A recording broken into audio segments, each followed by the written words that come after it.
Hello students, नमस्कार सभी को। तो आज हम करने वाले हैं चैप्टर 2 पॉलिनोमियल्स। तो देखिए पॉलिनोमियल्स क्या होता है। आपको चैप्टर स्टार्ट करने से पहले इस बात को समझना होगा कि पॉलिनोमियल्स क्या होता है। देखिए पॉलिनोमियल्स क्या होता है, तो थोड़ा सा इसको हिंदी में देखते हैं मीनिंग इसका। देखिए पॉलिनोमियल्स का हिंदी में मीनिंग होता है बहुपद। क्या बोलते हैं इसको? बहुपद। आपने पढ़ा होगा छोटी क्लासेस में या अभी भी पढ़ा होगा एक वचन बहुवचन। तो एक वचन मीन्स होता है जो एक हो, और बहुवचन मतलब होता है जो एक से ज्यादा होता है। तो ये वो ही वाला बहुपद है ये यहाँ पर।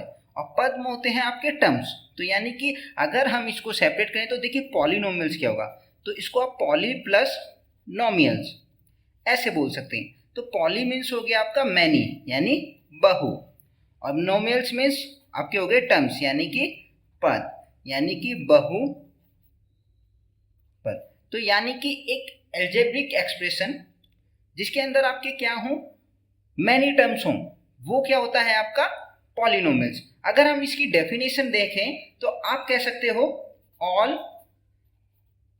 Algebraic expression in which the power of variable is a whole number। ये आपकी डेफिनेशन हो सकती है। लेकिन अब देखिए इसके अंदर एल्जेब्रिक एक्सप्रेशन क्या है, वेरिएबल क्या है, वो समझिए। देखिए हर क्या होता है ना, हर एक जो टर्म है आपका पॉलिनोमियल्स का टर्म है वो किस रूप में होता है, वो आपका ऐसे होता है। जैसे फॉर एग्जांपल हम लेते हैं 4x, यानी कि एक तो आपकी नंबर वैल्यू होगी, एक क्या होगी आपका नंबर वाला पार्ट होगा, और उसके साथ में इनटू हो रहा होगा आपका वेरिएबल। जो ये आपका ए टू जेड हम यूज करें इसको बोला जाता है वेरिएबल। ये क्या है आपका वेरिएबल, यानी कि जो आपका अलजेब्रा यूज हो रहा है वो आपका वेरिएबल हो गया। तो एक नंबर का इनटू हो रहा है आपका वेरिएबल के साथ, और उस वेरिएबल की क्या है, कुछ ना कुछ होल नंबर की पावर है।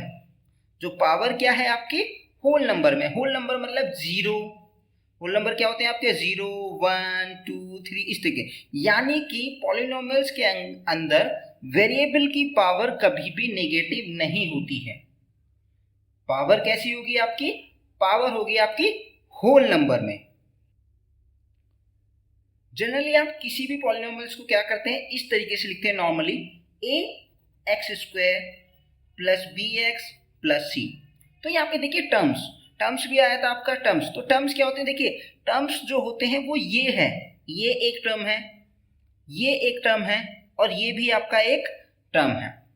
जो टर्म सेपरेट होता है वो प्लस या माइनस के साइन से सेपरेट होता है। अगर कोई ऐसे वैल्यू लिखे 2 into x into 4 into y इस तरीके से, तो ये पूरा का पूरा एक सिंगल टर्म कहलाएगा। अगर यहाँ पे आपका ऐसे लग के एक्स स्क्वायर हो गया तो ये आपका क्या होगा, ये सेकेंड टर्म यहाँ से स्टार्ट होगा। मल्टीप्लाई से आपका टर्म सेपरेट नहीं होता है, तो सेपरेट होता है टर्म आपका प्लस या माइनस के साइन से। तो यहाँ पे देखिए 3 टर्म्स हैं, 1 2 3। तो जनरली हम जिस फॉर्म में लिखते हैं पॉलिनोमियल का ये है, ठीक है। इसमें आपकी जरूर नहीं है कि पावर यहाँ पे 2 हो, 3 भी हो सकती है, 4 भी हो सकती है, 5 भी हो सकती है, इस तरीके से हो सकती है। तो यहाँ पर जो आपके ए है, बी है, सी है, ये आपके कोई ना कोई रियल नंबर्स हैं। ये क्या है आपके रियल नंबर्स हैं। रियल नंबर्स यानी रेशनल भी हो सकता है, इरेशनल भी हो सकती है वैल्यू। लेकिन जो आपके वेरिएबल्स हैं, जो इरेशनल जैसे कि रूट की भी हो सकती है वैल्यू, लेकिन आपका जो वेरिएबल है जैसे यहाँ पे ये एक्स वेरिएबल, ये आपका रूट के अंदर नहीं हो सकता। रूट के अंदर वेरिएबल आपका नहीं हो सकता है। इसके अलावा देखिए और जो क्या होता है ना, हम जो इनको ए बी सी की वैल्यू है इनको कांस्टेंट टर्म भी कहते हैं। क्या कहते हैं? कांस्टेंट।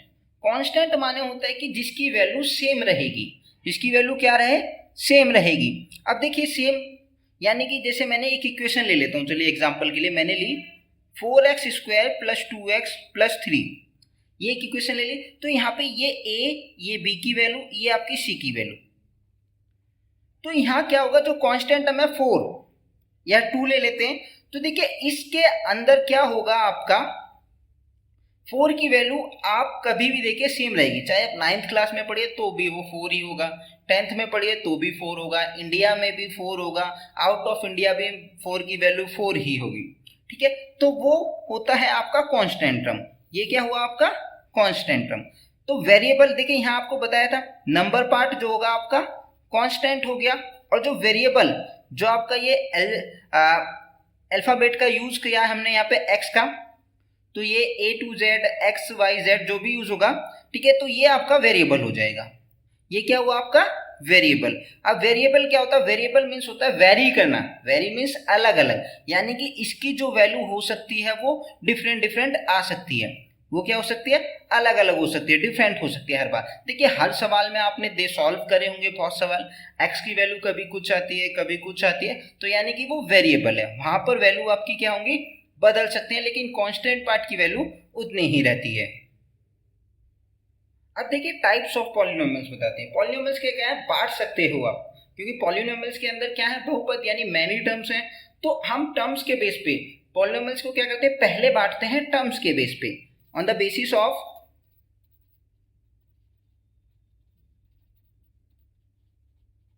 टर्म्स। तो अगर हम टर्म्स के बेस पे बांटते हैं तो ये 3 तरीके में बढ़ता है। एक होता है आपका मोनोमियल, एक होता है आपका बाइनोमियल, एक होता है आपका ट्राइनोमियल। देखिए मोनो मीन्स होता है सिंगल, बाय मीन्स होता है 2 और ट्राई मीन्स होता है 3, और नोमियल्स आपको बताया भी टर्म्स, तो यानी कि जिसके अंदर एक टर्म होगा वो क्या होगा आपका मोनोमियल। बाइनोमियल क्या हो गया, जिसके अंदर आपके कितने टर्म्स होंगे, 2 टर्म्स होंगे, वो होगा आपका बाइनोमियल्स। ट्राइनोमियल्स देखिए, ट्राइनोमियल्स यानी कि जिसके अंदर होगा आपका 3 टर्म्स होंगे जिसके अंदर, तो वो हो जाएगा आपका ट्राइनोमियल। और अगर आपके मोर देन 3 हो जाते हैं, मोर देन 3, तो आप उसको पॉलिनोमियल ही बोल देंगे, उसका कोई पर्टिकुलर नाम नहीं देंगे।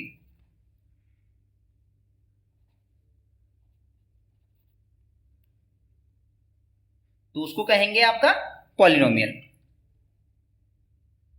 अब देखिए दूसरा, देखिए दूसरे में हम क्या कर सकते हैं, on the basis of degree भी हम पॉलिनोमियल्स को बांट सकते हैं। तो on the basis of degree हम देखिए, डिग्री, डिग्री क्या होता है इसके अंदर, डिग्री देखिए, डिग्री मीन्स होता है maximum power, maximum power of variable. तो maximum power of the variable जो होती है पॉलिनोमियल्स की, उसको कहा जाता है डिग्री। जैसे फॉर एग्जांपल मैं एक इक्वेशन लिखता हूं यहाँ पे, 3x square 3x cube plus 2x square plus 4x plus 1। तो यहाँ देखिए, यहाँ पर आपकी जो मैक्सिमम डिग्री है, मैक्सिमम पावर है, वो 3 है। क्या है वो, 3 है। तो वो डिग्री भी आपकी कितनी हो जाएगी, डिग्री भी हो जाएगी आपकी 3। तो मैक्सिमम पावर जो होती है पॉलिनोमियल्स के अंदर, उसको बोला जाता है डिग्री। तो डिग्री के बेस पर भी हमने पॉलिनोमियल्स को के टाइप्स कर सकते हैं। देखिए तो इसके बेस पे होता है, एक होता है आपका लीनियर, लीनियर, एक होता है आपका क्वाड्रेटिक, और एक होता है आपका क्यूबिक। लीनियर मीन्स होता है जिसके अंदर आपका सिंगल टर्म, सॉरी टर्म नहीं, जिसके अंदर आपकी डिग्री कितनी हो, 1 हो। क्वाड्रेटिक होता है जिसके अंदर आपकी डिग्री कितनी हो, 2 हो। और क्यूबिक होता है जिसके अंदर आपकी डिग्री कितनी हो, 3 हो। अब यहां देखिए इसके साथ एक रिलेशन भी होता है आपका, 1 मार्क्स का क्वेश्चन क्रिएट हो सकता है यहाँ पे। जो भी आपकी लीनियर पॉलिनोमियल होगा आपका डिग्री 1, उसका जीरोज, उसका आंसर जो निकल के आएगा वो होगा 1 होगा, उसका एक सॉल्यूशन होगा। अब जीरोज क्या होगा अभी बताऊंगा थोड़ी देर बाद आपको। तो वो 1 होगा, क्वाड्रेटिक में कितने होंगे, 2, और डिग्री क्यूबिक में 3। यानी कभी भी डिग्री से ज्यादा जीरोस नहीं आते हैं। मैक्सिमम जो आपके जीरोस आएंगे वो डिग्री के जितने आ सकते हैं, उससे कम भी हो सकते हैं, 0 भी हो सकता है। जैसे क्यूबिक में 0 भी हो सकता है, 1 भी हो सकते हैं जीरोस, 2 जीरोस भी हो सकते हैं, 3 जीरोस भी हो सकते हैं। तो यानी मैक्सिमम 3 जीरोस होंगे। अब देखिए जीरोस समझ लीजिए, जीरोस क्या होता है। तो जीरोस होता है x की, जैसे यहां पे हमने x लिया था, वेरिएबल क्या लिया आपका x, तो x की वो वैल्यू या वेरिएबल की वो वैल्यू जो उस पूरे पॉलिनोमियल को क्या बना दे, 0 बना दे, वो उसका जीरोस होता है। आप जीरोस भी बोल सकते हैं, रूट्स कहना चाहें तो रूट्स भी कह सकते हैं, या फिर सॉल्यूशन कहना चाहें तो सॉल्यूशन भी कह सकते हैं। ठीक है, तो वो जीरोस होता है, यानी x की वैल्यू, इस इक्वेशन में वेरिएबल x था, तो x की वैल्यू, वो वैल्यू x की जो उस पूरे पॉलिनोमियल को जीरो बना दे, वो उसका जीरोस होगा। तो जब हम जीरोस निकालेंगे, लीनियर के अंदर आपका जीरो एक निकलेगा मैक्सिमम।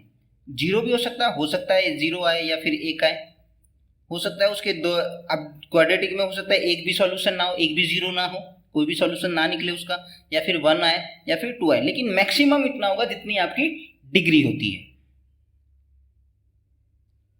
तो देखिए क्वाड्रेटिक इक्वेशन लेते हैं हम, जैसे कि हमने लिया ax² plus bx plus c, एक क्वाड्रेटिक इक्वेशन ली। तो क्वाड्रेटिक यानी इसके मैक्सिमम जीरोस कितने आएंगे, 2 आएंगे, 2 जीरोस। तो उन जीरोस को हम नाम दे सकते हैं, हम जीरोस को नाम देते हैं, एक होता है आपका अल्फा और एक होता है आपका बीटा। ऐसी ही आपकी क्यूबिक इक्वेशन होती है, जैसे ax³ plus bx² plus cx plus d।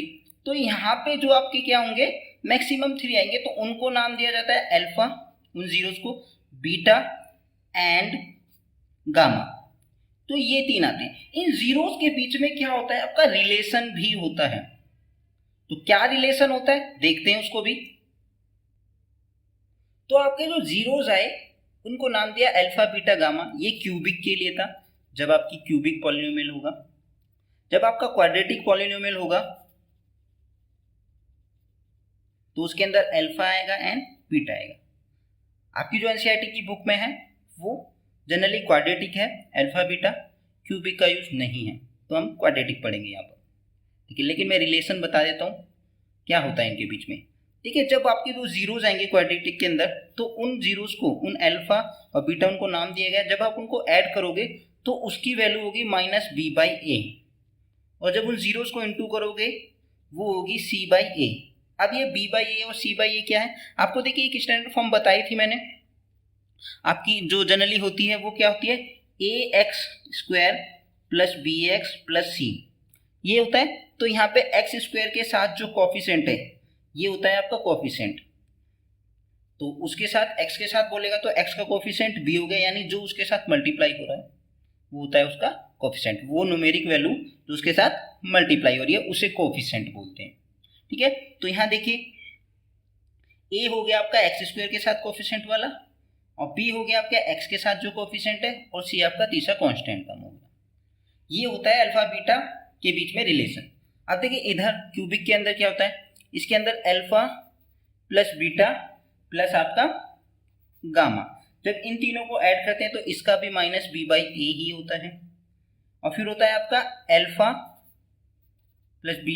Beta plus beta gamma plus gamma alpha, जब इन तीनों को करते हैं हम इस तरीके से तो वो होता है आपका c/a, यानी कि इसकी जब वैल्यू आएगी, इनकी जब वैल्यू आएगी सॉल्व करोगे तो वो -b/a के बराबर ही होगी।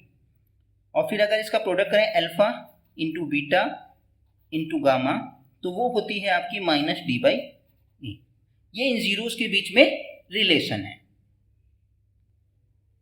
चलिए अभी पॉलिनोमियल्स को ग्राफ पे देखते हैं। देखिए हम ग्राफ पे देखकर भी क्या है बता सकते हैं। जैसे आपकी 3 इक्वेशन थी, लीनियर थी, क्वाड्रेटिक थी, क्यूबिक थी। तो जैसे ग्राफ है आपका ये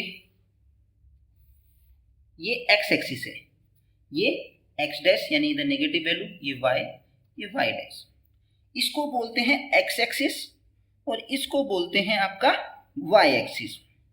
तो देखिए लीनियर इक्वेशन की जो ग्राफ क्रिएट होती है वो ऐसे होती है। मैंने बताया एक सॉल्यूशन, देखिए एक्स एक्सिस पे ये मैक्सिमम एक बार काट सकती है, एक्स एक्सिस पे, क्योंकि यहाँ पे हम वेरिएबल, हर इक्वेशन में वेरिएबल एक्स ले रहे हैं तो मैं इसलिए एक्स बोल रहा हूँ।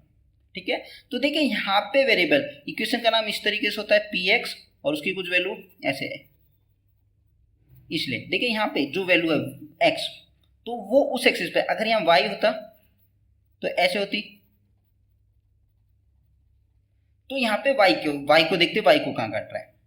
अब यहाँ देखिए ये x को लीनियर बताए, मतलब लाइन, एक सॉल्यूशन है तो ये देखिए एक बार ही काट सकता है, इससे ज्यादा नहीं काट सकता। आप एक लाइन खींच के देख सकते हैं, एक्स एक्सिस पे वो एक बार ही काटेगी स्ट्रेट लाइन। अब देखिए क्वाड्रेटिक, देखिए जो क्वाड्रेटिक था आपका क्वाड्रेटिक के लिए ग्राफ पे क्या होता है, एक पैराबोला क्रिएट होता है इस तरीके से। देखिए मैक्सिमम 2 सॉल्यूशन हो सकते हैं, और अगर यहाँ हुआ तो देखिए एक भी सॉल्यूशन नहीं है, ऐसे हो गया। और अगर एक सॉल्यूशन है तो जैसे यहाँ से यूं टच करते हुए जा रहा है ये एक सॉल्यूशन। तो इस तरीके से आप मैक्सिमम 2 टाइम्स हो सकता है वो एक पैराबोला जब आप क्रिएट करेंगे तो मैक्सिमम 2 टाइम कट कर सकते हैं। अब क्यूबिक देखिए, इसी में क्यूबिक दिखाता हूं मैं आपको। देखिए क्यूबिक यहां बना देता हूं, तो क्यूबिक के लिए क्या होगा, ऐसे वेव टाइप की फॉर्म होगी। ये देखिए 1 2 3 एक्स एक्सिस पे कितनी जगह काट रहा है, 3 जगह। तो यहां देखकर आप ग्राफ को देखकर बता सकते हैं कि इसके कितने जीरोस होंगे, कितने सॉल्यूशन होंगे। तो आप देखेंगे उसको एक्स एक्सिस पे वो कहाँ काटा है। अगर यहाँ पर एक्स है तो एक्स देखना है, और अगर यहाँ ऐसे नाम दे रखा होगा और ब्रैकेट में वाई लिखा है तो आप वाई एक्सिस पे देखेंगे वाई पे कहाँ काट रहा है। यानी कि एक्स का वो एक ऐसा सोल्यूशन होता है जहां पे आपकी वाई की वैल्यू क्या होती है, 0 होती है। वाई की वैल्यू क्या होती है आपकी, 0। अब देखिए यहाँ पे ये पॉइंट देखिए, यहाँ पे एक्स तो कुछ ना कुछ है, लेकिन वाई देखिए नील है, कुछ नहीं है, ना ऊपर गया ना नीचे गया, तो वाई की वैल्यू क्या है, 0। वो जीरोज हो गया, यानी कि इसको हम वाई नाम दे, इसको क्या है, इसको आप ऐसे लिख सकते हैं जैसे हमने लिखा एक्स प्लस वाई इक्वल 0, तो y equal x plus 0, sorry यहाँ 0 नहीं, कुछ वैल्यू ले लेते हैं हम। चलिए देखिए इस तरीके से, तो एक्स की क्या वैल्यू रखूँ, -2 रखूंगा, तब जाके यहाँ पे ये 0 बनाएगा वाई को। यानी कि एक्स के लिए पूछ रहा है यहाँ पे, तो y को 0 की y की वैल्यू उस कोऑर्डिनेट में कोऑर्डिनेट इनको बोलते हैं, वहां पे y की वैल्यू 0 होती है। अगर y के लिए पूछेगा यहाँ पे वेरिएबल y होगा तो आपकी x के लिए 0 आएगी। जैसे यहाँ पे देखिए इधर कोई कट करता है क्वाड्रेटिक इक्वेशन का, तो यहाँ देखिए यहाँ पे y तो कुछ ना कुछ है, लेकिन x यहाँ पे 0 है, इस तरीके से क्रिएट होगा ये। तो यहाँ पे देखिए ये -2, यानी x की वैल्यू जब -2 रखूंगा तब जाके y को वो 0 क्रिएट करेगा। तो -2 इस तरीके से होगा, इधर कहीं होगा, यहाँ पे क्रिएट होगा, देखिए 0 -2 और y की वैल्यू 0। तो आप ग्राफ को देखकर डायरेक्टली बता सकते हैं कि उसके कितने सॉल्यूशन हैं। जितनी जगह वो x पे कट कर रहा है वो उसके उतने ही जीरोज होंगे या सॉल्यूशन होंगे। तो आप ग्राफ 2.1 आपकी जो एक्सरसाइज है वो इसी तरीके की है। तो ग्राफ पे समझिए इसको, अगर यहाँ पे y बोलता तो y देखते, x बोला है, x वेरिएबल लिया है, तो यहाँ पे x को देखना है आपको सिंपली, और आपकी बुक में भी x वाला ही है, x को देखना है आपको सिंपली, जितनी जगह कट करेगा उतने ही उसके सॉल्यूशन होंगे। आपको कट देखना है, ग्राफ आपका x एक्सिस को कितनी जगह कट कर रहा है उतने ही आपके सॉल्यूशन या कह सकते हैं जीरोस होंगे। ऐसा भी हो सकता है जैसे यूं है, 4 जगह भी कट कर सकता है, देखिए 1 2 3 4, तो यहाँ पे कितने सॉल्यूशन होंगे, कितने जीरोस होंगे इसके, 4। तो ये हो गया आपका इंट्रोडक्शन ऑफ पॉलिनॉमियल्स। आशा करता हूं सबको समझ आया होगा। आज की क्लास में इतना ही, थैंक यू।